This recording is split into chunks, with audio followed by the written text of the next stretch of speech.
on here. One's kind of revisiting one that we touched on a couple months back that we want to kind of delve into a little bit more because we were both thinking about it over the weekend, which means it must be a good time for it. That's right. Which is how do I communicate or how to get millennials to work together.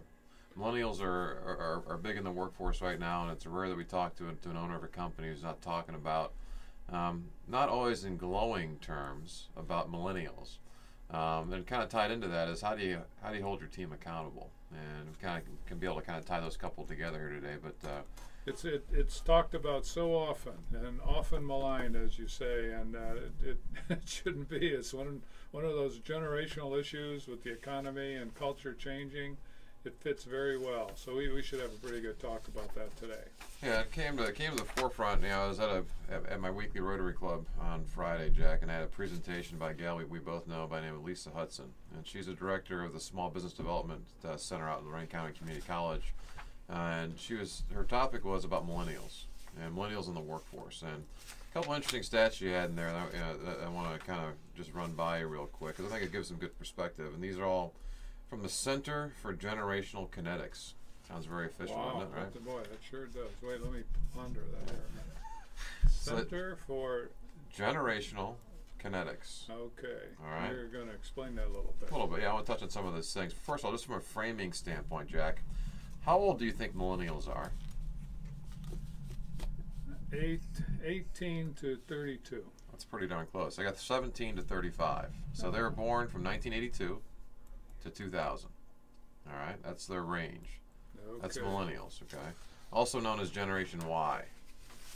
Gee, what happened to X? That's X. Well, that's me. That's 1965 to 1981. I'm right smack in the middle of Generation X. And then you got Generation Z, which are the now folks, right? It's just, usually they're creative. These scientists kind of ran out of names. You go from the traditionalists, which were prior to 45, which is where you're sneaking in. You got the boomers from 46 to 64. So they have creative names. Also, they go to Generation X and Generation Y. Yeah, traditionalists were prior to 1945. Okay. All right. And they have some good stats about kind of what how these folks kind of view the world, what have you. But again, my point is, they're creative, right? Traditionalists, baby boomers, then we go Gen X, Gen Y, and Gen Z. So they're doing a little better in terms of at least Gen Y. So let's go millennials, whatever that means, right? And then the Gen Z, they're calling something else. Hold on, Gen Z, they're calling the iGen. Like the iPhone or the iPad, they're calling the iGen. Okay, like the I generation. Like so a lot of people are getting screwed with the Gen Xers, Jack. That's all. All we're referring to us as is Gen X. For us being me and the folks in my ilk, we don't get any creative name. We're just Gen X. So that's all right. So millennials. By that, it probably bothers. I was laughing. I was like, this is funny how they kind of start getting more creative.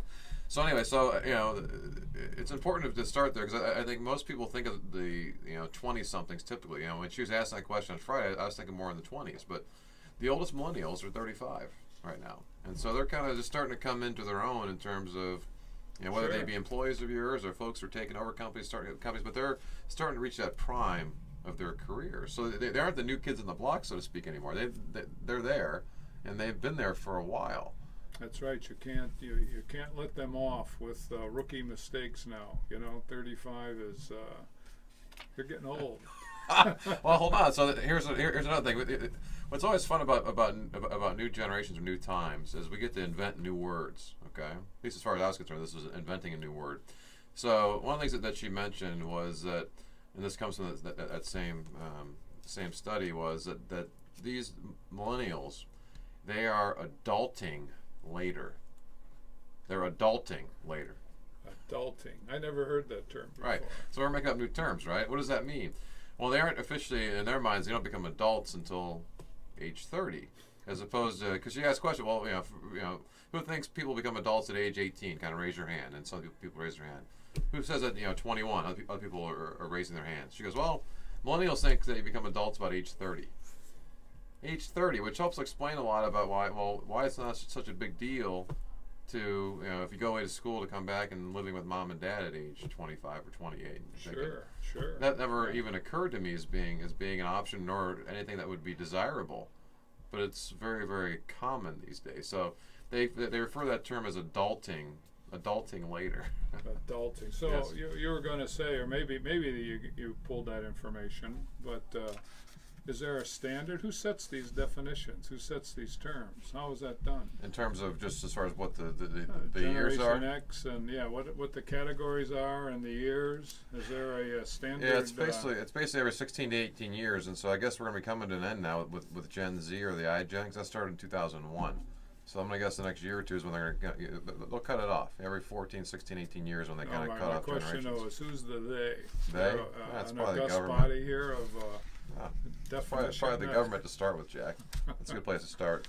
I don't have that data in here, but I'm going to guess it's something. It's, whether it be the demographic studies, and who gets to officially name them? I don't know. It's probably they throw things out there and see what starts to stick, right? Like that's the first time I ever heard of the iGen. It makes sense given all the devices people have. Sure, right? That makes sense. Yeah, I could see that. So, there's a couple of things too. Common misperception. Would you think that millennials are tech savvy?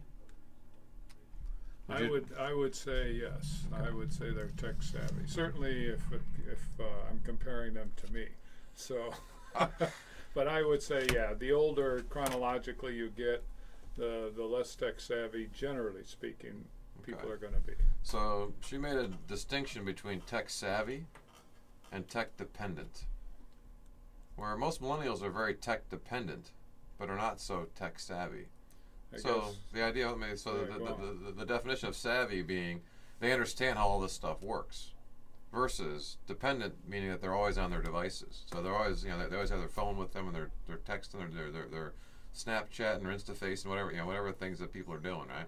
Well, they're dependent on their device, but they don't necessarily understand how it all works. Not like our firmware guys and those kind of folks that actually understand how these things work. Mm-hmm. Most of the millennials don't even understand how it works, but they're very dependent. So tech dependent is what tech savvy. To our unscientific assumption that probably 10% of the population basically is tech savvy. We look at our clients. It's those guys. Magically things just work, right? Now, they understand. The millennials are kind of that way in terms of, and they're probably much less patient than we are. I mean, they don't remember rotary phones having to dialing all the way around, right? let alone party lines on the phones or having to get up to change the channels and those kind of things. Right. So they're less patient that way. Huh? Right? That's right. Much less patient. Yeah. So that's a again, just from an overall framework standpoint, just understand again, ages 18 to 35 or 17 to 35 is kind of where they're at right now. So they're in the workforce, and really more tech dependent. That's part of who they are. If you take away their devices, they almost kind of shut down because they're so dependent upon their devices. So to be away from it. Very true too. But they're not necessarily more tech savvy than you. Again, you and I have been with a lot of pretty smart engineers and software folks. We probably understand as much as most people do how this stuff kind of works, at least at a very high level. Yeah. So that's from a framing standpoint. And when we come back from the break, I want to talk about the ways that they communicate as well. Okay. How they communicate can be very, very different than many of us. So stay tuned for that. We're going to delve more into communicating with and dealing with millennials and how do you